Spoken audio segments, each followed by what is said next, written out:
एक नई रिसर्च सामने आई है जो कि काफ़ी इम्पोर्टेंट है हम लोगों के लाइफ के लिए। बिकॉज़ आजकल ज़्यादातर लोग चाहे वो फॉरेन हो या फिर इंडिया हो, people are suffering from loneliness.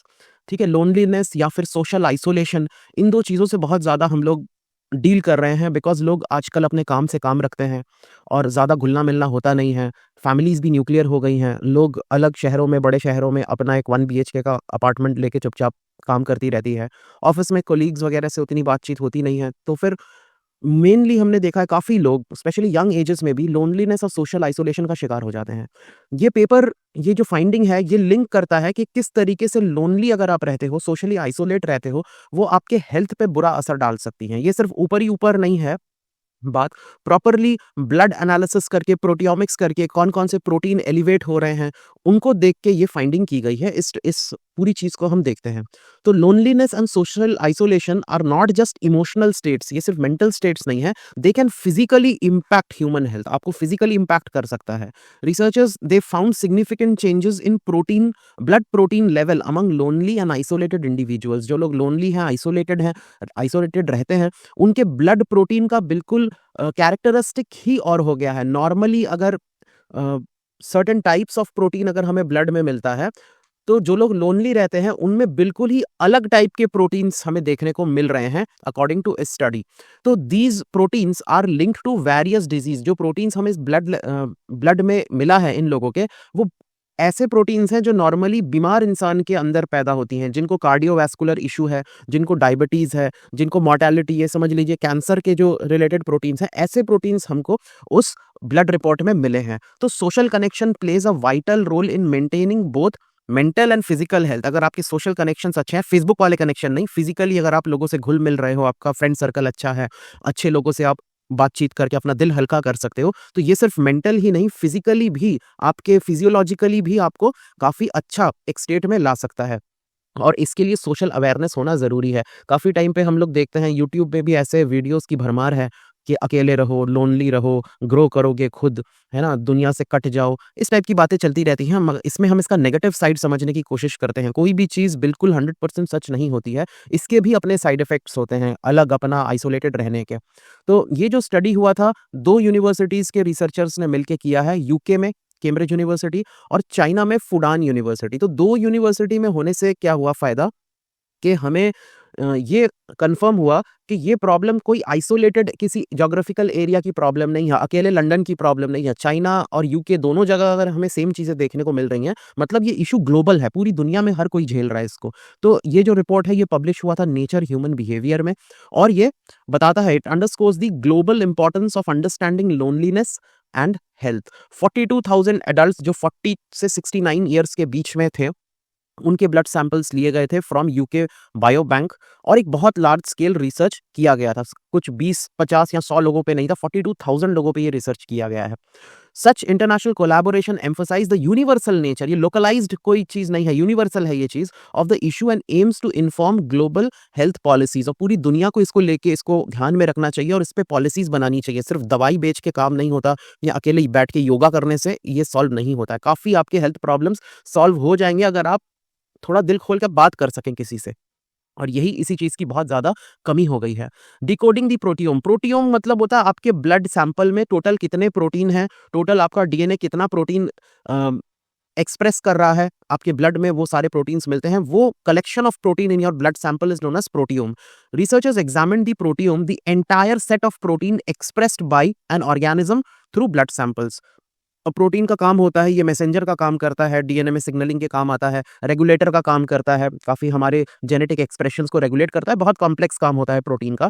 और ये बहुत कुछ आपको बताता है, reveal a lot about one's health state. आप लोगों ने सुना होगा हार्ट प्रोफाइल कराते हैं, लिवर प्रोफाइल कराते हैं, लिपिड प्रोफाइल कराते हैं। तो अगर किसी का हार्ट में प्रॉब्लम है, उसका हार्ट मसल जो है वो इंजर है, तो कुछ टाइप के प्रोटीन्स, कुछ टाइप के एंजाइम्स हार्ट रिलीज़ करता है और जब ब्लड टेस्ट करता है, अगर वो एंजाइम्स हमें मिल जाते हैं, दैट मीन्स हार्ट में प्रॉब्लम है। तो ब्लड टेस्ट में जो-जो प्रोटीन्स मिलते हैं, उससे समझ में आ जाता है कि आपके शरीर में किस चीज़ की प्रॉब्लम है, लिपिड की प्रॉब्लम है, लिवर में प्रॉब्लम है या फिर हार्ट में प्रॉब्लम है या फिर किडनी में प्रॉब्लम है, सारी चीज़ें आप वो ब्लड से खुल जाती हैं।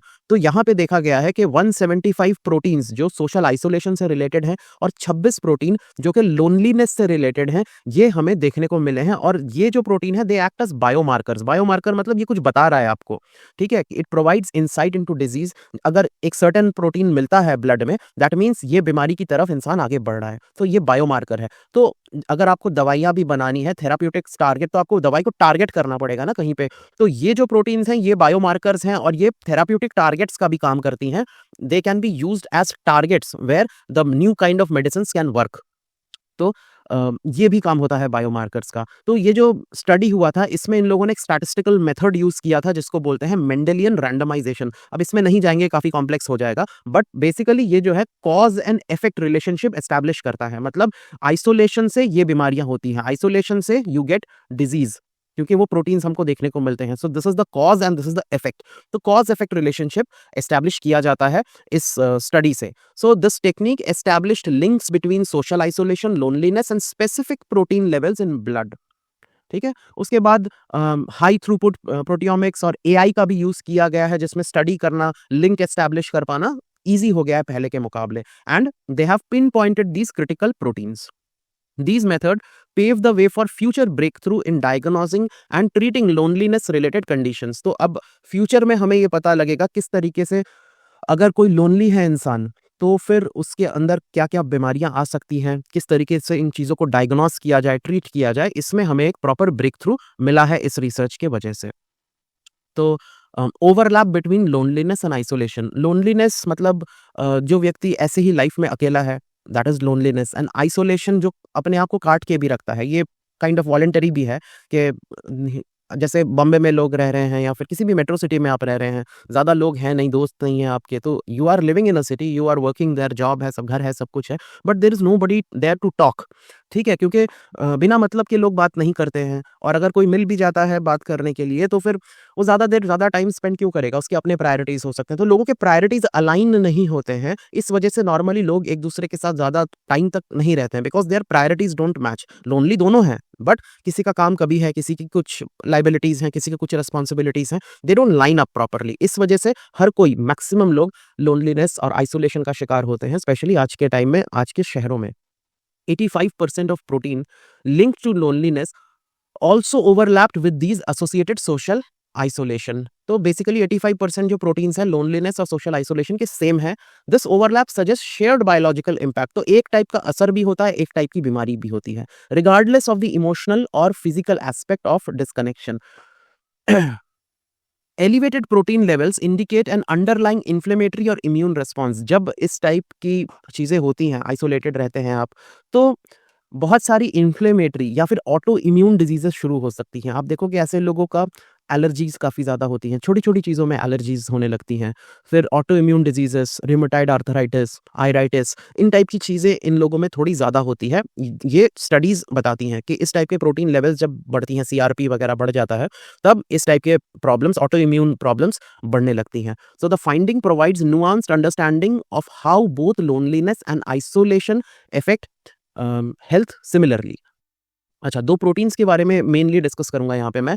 एडीएम प्रोटीन है जो कि स्ट्रेस रेगुलेटर है और मूड एनहांसर है। अगर आपका बॉडी स्ट्रेस में है, जैसे अगर बीमारी है तो आप दवाई खाते हो, तो अगर आपका बॉडी अंदर से स्ट्रेस में है तो ये सब प्रोटीन्स रिलीज़ होते हैं, उस स्ट्रेस को कम करने के लिए। आपको खुद समझ में नहीं आएगा या फिर कोई बाहर से पूछेगा कैसे हो, आप बोलोगे हाँ, आई एम फाइन, बट आपका बॉडी अंदर से फाइन नहीं है, इसीलिए ये प्रोटीन रिलीज़ हो रहा है, इसीलिए ताकि आपको बॉडी को शांत किया जाए। आप मुँह से झूठ बोल सकते हो, आपके ब्लड रिपोर्ट्स झूठ नहीं बोलेंगे। तो यहाँ पे आप देखो, one stand out protein ADM adrenomedullin was found in higher levels among lonely individuals। क्यों? क्योंकि ये आपके अंदर के स्ट्रेस को कम करता है। ठीक है, आप स्ट्रेस्ड हो तभी ये रिलीज होता है। ADM help regulate stress hormone and social hormones like oxytocin. Oxytocin has been shown to reduce stress and elevate mood, highlighting why disconnection can lead to negative health outcome. अगर oxytocin ज़्यादा है, मतलब artificially आपकी body उस आपको stress कम करने की कोशिश कर रहा है। एडीएम ज़्यादा है मतलब आर्टिफिशियली आपकी बॉडी को का स्ट्रेस कम करने की कोशिश कर रहा है। अगर ये सब मिलते हैं आपकी बॉडी में, दैट मीन्स आप स्ट्रेस में हो, तभी आपकी बॉडी ये सब बना रही है, ठीक है? बेवजह ऑक्सीटोसिन तो ठीक है, ये लव हार्मोन बोलते हैं। If you are with your partner और with anybody your loved ones, तब ये लेवल ऊपर रहता है तो इंसान खुश है, नेचुरली ठीक है। बट आइसोलेटेड इंसान के अंदर से अगर ऑक्सीटोसिन निकल रहा है, दैट मीन्स उसका बॉडी आर्टिफिशियली इसको जनरेट कर रहा है ताकि आपके अंदर का स्ट्रेस जो है उसको कम रखा जाए। This discovery underscores the biochemical pathway linking emotions and physical health. अच्छा, एक और प्रोटीन जो मिला है स्टडी में, दैट इज ASGR1 प्रोटीन। ये कार्डियोवैस्कुलर हेल्थ से रिलेटेड है। अगर किसी को हार्ट अटैक आने वाला है या कोलेस्ट्रॉल लेवल ज़्यादा है, उसमें ये प्रोटीन मिलता है। बट ये प्रोटीन आइसोलेटेड लोगों को, लोनली लोगों के अंदर भी पाया गया है। ASGR1, another protein elevated in isolated individuals, is tied to higher cholesterol level. Its presence signals an increased risk of cardiovascular disease, including heart attack and stroke. तो जिस इंसान में ये ज़्यादा होता है, उसको हार्ट अटैक और स्ट्रोक आने के चांसेस ज़्यादा हैं। अगर नॉर्मली हार्ट पेशेंट है तो समझ में आता है। एक स्वस्थ इंसान, यंग इंसान, जस्ट वो अकेला रहता है, लोनली है, उसके अंदर इस प्रोटीन का मिलना, ये थोड़ी टेंशन वाली बात है कि बेवजह क्यों बढ़ गया है। That means he is heading towards a cardiovascular disease. This protein illustrates how social disconnection can exacerbate chronic health disease through measurable biological changes. तो इसका एक ही सोल्यूशन है, आपको ये लोनलीनेस का इशू एड्रेस करना होगा। Addressing loneliness could be preventive strategy. आप ये चीज़ों को प्रिवेंट कर सकते हो, हार्ट अटैक वगैरह, स्ट्रोक वगैरह को प्रिवेंट कर सकते हो इन फ्यूचर। अच्छा, the role of protein in chronic disease. ये जो प्रोटीन्स हैं जो लोनलीनेस के साथ लिंक्ड हैं, इनका रोल देखा गया है इंसुलिन रेजिस्टेंस यानी डायबिटीज़ में, कैंसर प्रोग्रेशन, कैंसर को आगे बढ़ाने के लिए भी ये काम आता है, और इम्यून डिसफंक्शन मतलब ऑटो इम्यून डिजीजेस होने के चांसेस बढ़ रहे हैं। तो सोशल आइसोलेशन जो है इन चीज़ों को एम्पलीफाई कर रहा है, आपको ट्रिगर कर रहा है बाय ट्रिगरिंग क्रोनिक इन्फ्लेमेशन। आपके अंदर के जो इम्यून सिस्टम को ट्रिगर कर रहा है, इसके क्रोनिक इन्फ्लेमेशन को ट्रिगर कर रहा है, और ये स्ट्रेस रेस्पॉन्सेस, वो जो पहले के जो 2 प्रोटीन्स हम लोगों ने पढ़े, ये स्ट्रेस रेस्पॉन्स की वजह से आ रहा है। तो these are the role of these proteins towards chronic disease, ठीक है? तो अब इसका क्या कर सकते हैं? Why social relationships are important. अब हमें इसका प्रिवेंशन एक ही है कि सोशल रिलेशनशिप्स पे काम किए जाएँ। लोग आइसोलेटेड ना रहें, कितना भी काम करें, लोग लोनली ना रहें। The study highlights the essential role of social bond in promoting health and longevity. Regular interaction होना चाहिए ताकि आपके जो स्ट्रेस लेवल है उसको मिटिगेट किया जा सके, और जो बायोकेमिकल चेंजेस आ रहे हैं आपके ब्लड में उसको प्रिवेंट किया जा सके।